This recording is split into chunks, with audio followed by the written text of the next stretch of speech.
देखिए, जो बैठक में फैसला हुआ वो एक जॉइंट स्टेटमेंट के माध्यम से आप सबके सामने रखा गया है। जॉइंट स्टेटमेंट हमारी जो कोऑर्डिनेशन समिति है उसका हमने बनाकर आज जो भी मुद्दे आज कोऑर्डिनेशन समिति के भीतर लाए गए, जिन पे चर्चा हुई, उनके जवाब दिए गए हैं। मैं आ रहा हूँ, जवाब दिए गए हैं और मोटे मोटे तौर पे जो फैसला लिया गया है वो एक तो ये है कि जल्द से जल्द तमाम पार्टियां आपस में बैठकर, जो मेंबर पार्टीज हैं, वो सीट शेयरिंग पे चर्चा कर फैसला लेंगी।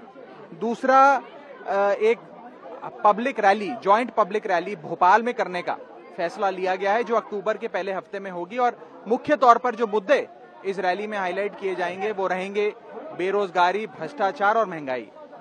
तीसरा फैसला जो लिया गया है वो ये है कि रिस्पेक्टिव मेंबर पार्टीज हैं वो कास्ट सेंसस के मुद्दे को उठाएंगी।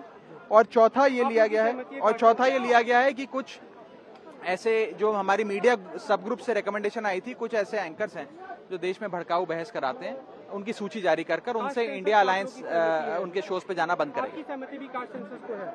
नहीं, देखिए, जो भी आज सदस्य मेंबर पार्टीज आज जो मौजूद थी कोऑर्डिनेशन समिति की, उन सबकी सहमति है। जो लोग आज मौजूद नहीं भी हो पाए थे कोई और व्यस्तता के कारण, उनसे हम चर्चा करेंगे, लेकिन आज जितने लोग इस बैठक में मौजूद थे सबकी सहमति है कास्ट सेंसस। मध्य प्रदेश में बड़े बड़े घपले हुए हैं, जो इन्होंने कहा था 2 करोड़ रोजगार हर साल देंगे नौजवानों को, उसके बारे में बात होगी। महंगाई की बात होगी। 400 से गैस सिलेंडर 1200 तक कैसे पहुंच गया, उसके बारे में बात होगी।